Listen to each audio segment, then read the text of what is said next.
I'm Marcus Richardson. And I'm Jared Richardson. Hey, Marcus Richardson. Yes, Jared Richardson. What do you think of Nathan? Ooh, this is the perfect time to talk about him because he can't listen to this. He's not here. So tell me, what do you really think about him, you know? What's the hot goss? I would love to talk about Nathan in this podcast that the only thing we have in the title is specifically that Nathan is not supposed to listen to it. I mean, okay, we do have something else in mind, but let's actually start and talk about Nathan because we can brag about him as much as we'd like, and he doesn't get to tell us to stop if he isn't here. Yeah. Let's do it. It's like doing really nice things for people and then not telling them that you did those nice things. That's the perfect kind of service, right? What are you going to say to him? Are you just going to say, hey, Nathan, don't look at the next episode, okay, bye? Or like, what? I mean, I think that the title of this episode is going to be pretty self-explanatory. Oh, just don't tell him anything, and then just make sure it's hands off the way you label it. Yeah, it's going to be, it's just dropping in the feed, and, you know, it's on his head if he disobeys a direct instruction. Yeah, okay, so it's on his honor. That's the idea. Yeah. Cool. Well, I'm excited to talk about him as the unofficial guest host here today. The third member of the Murder Museum, as the voice of the curator, you get the honorary third man spot. That's true. I feel like I don't know if ghostwriter's the right term here, but I feel like the ethereal third member of Aurelius Whitlock's Murder Museum, because I am involved with the production of a decent number of episodes, but I'm not directly, heard for most of them either. So I mean, your voice is in every episode because almost of Welcome every to that's true. Well, almost every episode. Yeah, that's a good point. Good point. But this isn't about me, Marcus. This is about Nathan. And I got to say, something I'm really impressed with him is his uncanny ability to solve riddles. In addition to, just being a good person. Let me get that out of the way. That's boring, though. I think he is the master of riddles, and I know that from experience this week. So I was playing a game on my Playdate. If you don't know what the Playdate is, it's a little yellow device made by Panic. It's kind of this indie black and white console thing, and I bought this game called Echo the Oracle's Scroll. It's like a mini Metroidvania, but a lot of the collectibles in the game, you have to solve a riddle to get them, and I figured out most of them. Most of them have pretty, they're pretty easy to solve. They're very basic answers. They're all like 3 or 4 letters each. But there was one that stumped me.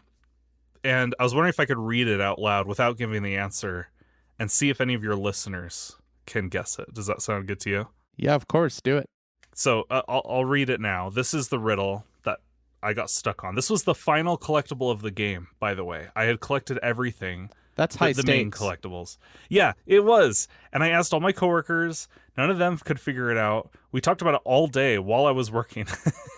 And then I texted you, and you gave me some guesses, and none of them worked. And then Nathan, out of nowhere, just figured it out. So let me read you the riddle, and then we can talk about it.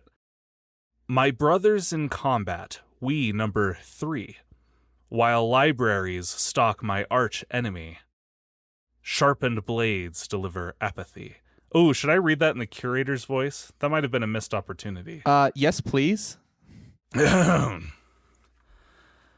brothers in combat, we number 3, while libraries stalk my arch enemy. Sharpened blades deliver apathy. That was a little off the Excellent. cuff, but I think you get the Chills. idea. So yeah, Nathan totally figured that out. I was so stuck on that, and I kept guessing answers, but I feel like the real answer, again, which I won't spoil, to that riddle, requires some turning your thinking around a little bit, putting your mind in places that it might not have gone to right away. Can you explain this? Can you explain why his mind works that way? How he's able to guess the answers? I mean, not entirely. I Please diagnose your maybe partner he has methods I don't know of. and coworker. But I think that he's really got a brain for it because he is very well read. He knows a lot of pop culture references and a lot of history and just facts, and that really lends itself to putting together like obscure phrases. But yeah, I mean, he and I wrote a riddle book together. We wrote Riddlesburg, and he actually has kind of a method for how he writes riddles, which I think probably also helps him be good at solving them. But yeah, let's wrap back around to that because there were more things I want to say about him generally, and then let's talk about riddles again at the end. I think Nathan excels at quite a few things. I think that one thing I've really been impressed with recently on the podcast is his finales and his outros, like especially when he pre-records what's going to happen. I think he calls them cutscenes, and I think that he's good at coming up with like a final cliffhanger or interesting thing that everything culminates into. It makes me excited. Like, our stories are mostly improv, so I kind of enjoy it when it kind of clicks back onto rails at the very end, where it's like, all right, I messed around, I did things that maybe were helpful, other things that maybe were not so helpful, but now I'm here. I'm at the moment that he's been preparing for, sometimes for months or years, and I get to make a single decision, and then I get to hear like essentially a radio drama that he's written if I've made the right decision. So I feel like he's got a really good feel for like the flair of the climax, and that's something I've loved a lot recently. Yeah, they basically are cutscenes, but it's a treat when you get one. It's like exactly. Ooh, lore. It's like, all right, here we go. I was actually going to ask you about that. I'm like, is it actually not fun to have, control wrestled from you for a moment? Or is it like something you, I guess you just said, it's something you super look forward to?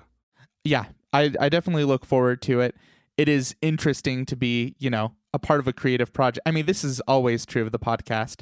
It's interesting that we're telling a story that we're not entirely in control of, because we're creative partners. Right. But that's the fun of it, the push and the pull, and then we get like genuine moments of excitement or surprise sometimes on the mic as well. I also enjoy what Nathan does with his NPCs or his characters in his mysteries. Sometimes he'll have really solid one-liners, some like really good improv off the cuff, and it makes it a treat to interact with them because especially if I like call them out on something, I enjoy hearing him in character like weasel his way out of whatever the accusation is. I know exactly what you're talking about. He doesn't always give up information easily. You want to talk improv? He went toe to toe with me with noirisms, and I will have I had to prepare those in advance. Most of Mac Hardscrabble's lines, this is gonna blow people's minds. Most of my Hardscrabble's lines were all scripted in advance. Like, even as like you can tell when I break character that I'm trying to improv, something funny, because most of the time it's all stuff that had, been prepared material. And I'm not saying Nathan hasn't also prepared very, very well for his characters, but in that particular sequence, he wasn't expecting that to happen. And yet he still came up with like really, really solid noir one-liners and very impressive stuff, Nathan. Very impressive indeed. Yeah. I mean, if this podcast was like just my brainchild, it would be missing, I think, more than half of its charm. I think that Nathan's laugh alone is part of the the charm of the show, because you can hear his enthusiasm. Yeah. Well, since he's not listening to this episode, do you want to do your best impression of his laugh? No, because his family is listening and his friends are listening. I'm kidding anyway. I mean, I'm probably more familiar with his laugh than most because when I edit an episode, occasionally I will cut out an occasional snicker or chuckle because it's not important at that time for it to be heard. Yes. I mean, we cut out things that I say as well, but I hear every and every like sound that he makes. So, right. And I'll tell you, every time it's a hard choice to take it out because I'm like, it's fun to hear when he's enjoying something. So maybe it might even be to our detriment that I try to edit our episodes so tightly. It's not really a show that lends itself to bloopers, but I'd still love like some sort of, it'd be a lot of work, but some sort of compilation of you guys just kind of busting out of, just laughing. Something unexpected happens. I will say that if the blooper is funny enough, it just stays in, because Right. like we definitely have moments of authenticity on the podcast. It's usually pretty boring bloopers that we're cutting out, but that Sure. could be fun. I'll have to look back. I don't know if Nathan considers himself like a voice actor. Like he talks about which accents he feels comfortable with and which ones he just kind of he doesn't feel like he's good at. I want to say with this most recent episode you put out and pretty much most of his cases, I really like his old women characters.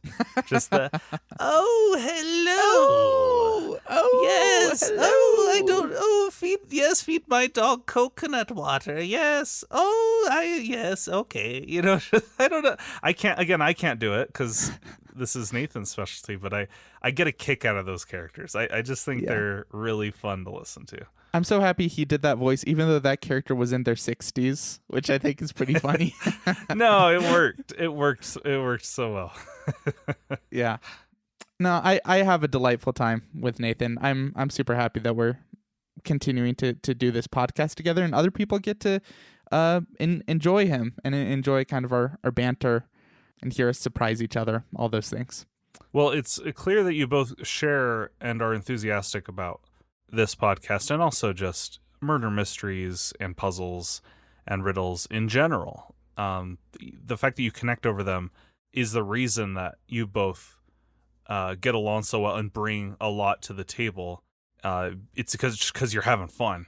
And that's the most important thing. If you were not having fun, it would also show through in the episode, and you would be cutting a lot more than just the boring bloopers, So I think it's pretty awesome that you guys connect in that way. Yeah, thanks.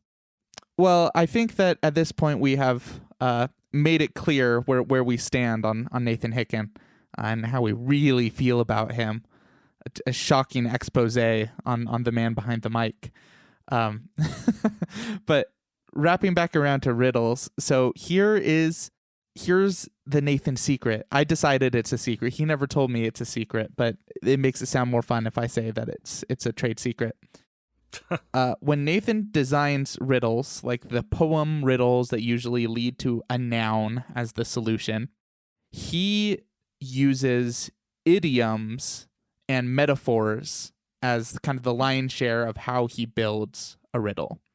So he'll take like a word, I don't know, like horse or something, and then he'll look up every idiom that uses the word horse, like Sure. beating a dead horse, or even just like phrases like horse riding and stuff like that.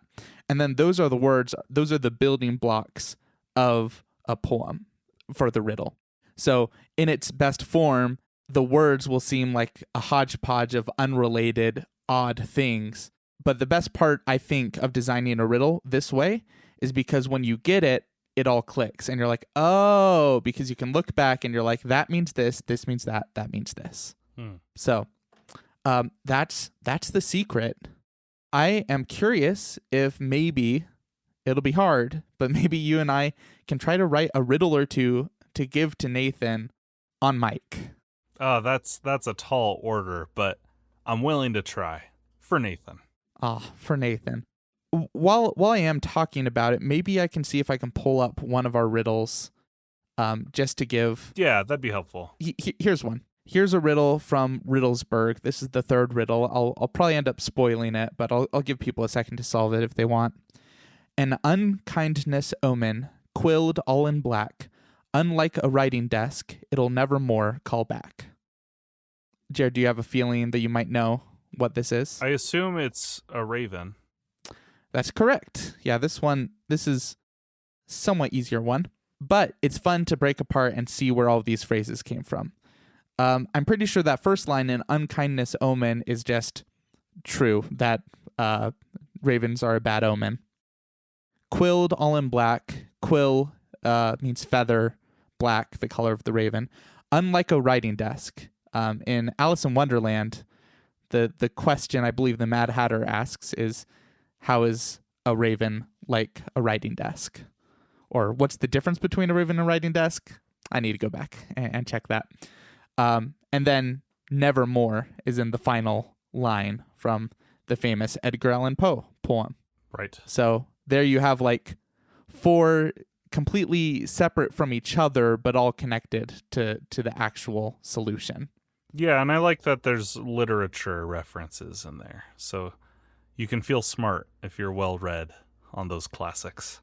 Right. I also like riddles that are a bit timeless. You know, they feel like they're more classic than just a modern telling of what the thing is. But yeah, so here's a riddle that I'm thinking of. I'm thinking of doing 1 or 2 riddles that are based on objects from the Murder Museum. Okay. Like they're just from some exhibit. I'm thinking of one that is the solution is egg. An egg. Well, I mean, what have you not used as a reference to eggs so far in Aurelius Whitlock's Murder Museum? Because I feel like you may have exhausted that, friend. Yeah, like deviled eggs. You've used a lot of idioms. That's true. That's true. You've used scrambled. You've used what's the song that your wife sings? What's it called again? Egg on my face. Egg on my face. Yeah. I mean, it would be. I mean, it is funny. I like the idea of baiting Nathan and just getting him to talk about eggs again, even though we've done it twice to him already. Yeah, not enough times. The scrambled exhibit, the hard-boiled exhibit, poached. Can we talk about like poached? Like the rhyme is stolen or poached. You know. Yeah, that could be something. Here's here's another idea obvious. I had. Yeah, so here's kind of a double meaning that I'm liking. In a way, you could think of an egg as like a container or a prison. So what about calling it a single cell prison? Because eggs are single cells, and then also cells are in jail cells. So a single celled prison. Yeah, no, that's a great start. And then maybe something about broken, because that's a vaguely ominous word that doesn't immediately make me think of a broken egg. Is there a line that's like not quoted very often from Humpty Dumpty? I feel like any line from Humpty Dumpty would just immediately give it away. All the king's horses, all the king's men. No, can't use that. Together again. You could do something about like not wanting to walk on it, you know, because like walk on eggshells, obviously, but there's also a lot of other things you wouldn't want to walk on, like nails or glass or thin ice. And you were on thin ice, my friend. Yeah. Maybe something about like you should never tread, because that makes it sound more obscure and again like that. Vaguely ominous. Yeah. No, that's good. Another one is the word died, like a dyed egg, but could also be like dead or died. Yeah, dead or died. Yeah, no, that's good too. A single-celled prison, broken and died. No, if you say and died, then it's clear that you're saying. No, throw died at the end, like so that it could be a double meaning. Like it could mean died or it could mean died. Mm-hmm. What about egghead? Can I call Nathan an egghead? Sure. All right. You know what? I'm deciding. As much fun as I'm sure this is to listen to, maybe we take these almost all the way and then we finish them off mic. So that people aren't just waiting for us to move on. Yeah, no, that's a good idea. What other objects are in the museum? Yeah, if we were to use things that are like exhibits themselves, a VHS tape could be one. I like that one. Be kind, rewind. Well, yeah, specifically that. I actually was thinking about this a bit earlier, and I was thinking it could be, here's a line that rhymes. At my end, a 3-word plea calls for oh boy, I can't pronounce it. Magnanimity. Ah, boy. Are you doing a pun on magnets because it's magnetic tape? No. It's supposed to just be just like the word magnanimous. Magnanimity. Yeah, okay. It's essentially Okay. I'm saying there's a 3-word phrase that calls for kind, like generosity, which is be kind, Okay. rewind. Sure. Can we make a reference to how VHSs are completely phased out, almost completely, like DVDs and Blu-rays killed it, streaming killed it? Can we talk about like stream like a brook and have that just kind of like Swept away. Which drowned in the stream. Ooh, that's fun. And was scratched by, I don't know, you can't say disc because disc would give it right away, but I mean laser disc. So like attacked by lasers and drowned in a stream. It's a little hokey, but I kind of like it. Yeah, who says that these have to be like sophisticated? Well, you know, and it doesn't have to be attacked either. It was just replaced, right? It became defunct. Mm-hmm. Defunct. What's a synonym for defunct? Extinct. I like the idea of extinct, or obsolete.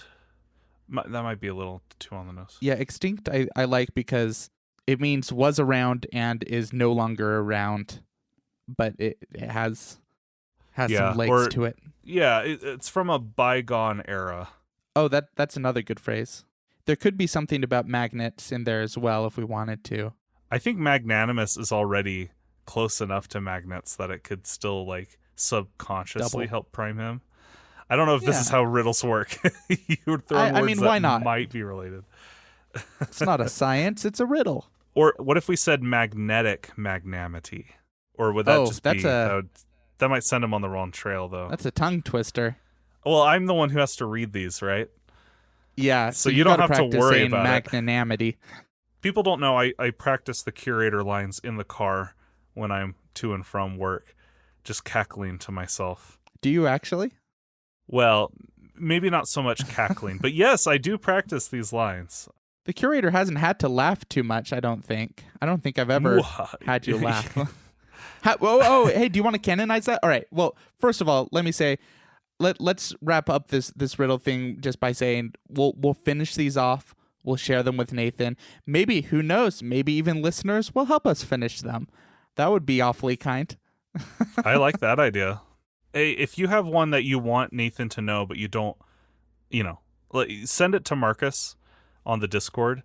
If you have like a good idea for riddle, I'm not trying to open the floodgates here for your inbox, Marcus, but I think it'd be fun, because we have people write these amazing one-shot murder mysteries, but that can be a little. I'm sure there's people who wanted to participate, but that can be a little. What's the right word? Trepidating. This can be a little overwhelming. That can be overwhelming. But a riddle could be really short. It could be like 2 lines or 4 lines. So I think if anyone has a good idea to try and stump Nathan, that would be really fun. Plus, we can read a bunch instead. You can only do so many murder mysteries at the start of an episode. We could do a whole bunch of riddles all together and kind of talk through them with Nathan. I think that'd be a lot of fun. That would be fun. Yes, I second what Jared is suggesting here. If any of you guys want to send me a riddle to share with Nathan, that would be awesome. Probably within the next week, honestly. We'll probably want to do this with him sometime soon. But yeah, excellent discussion. Let's wrap back around to that laugh. If you were to canonize a laugh for the curator, what do you think it would be? Do you think it'd be a chortle? Would it be a sinister belly laugh? Soft? I think gravelly. I think it would be extremely subtle. I think it would be sort of a and you don't know what he's thinking about. Yeah, that must have been subtle because my noise cancellation on Discord took out some of it. It's like, this isn't you real couldn't words. even hear me. I think it'd be subtle, and then I just don't do anything. It's just absolute silence. I'm like, he's working up to it. He's thinking about it. He's thinking about how subtle it's gonna be. I like that. Well, let's just do an A/B test. Let me give you a few other options. I'm gonna do a line read for you. How's that? Yeah, no, I take it back. I think yours was better.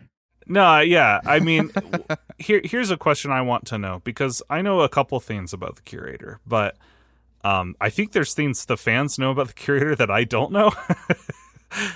So my question is, clearly he had a life before the museum. We see a little glimpse of that.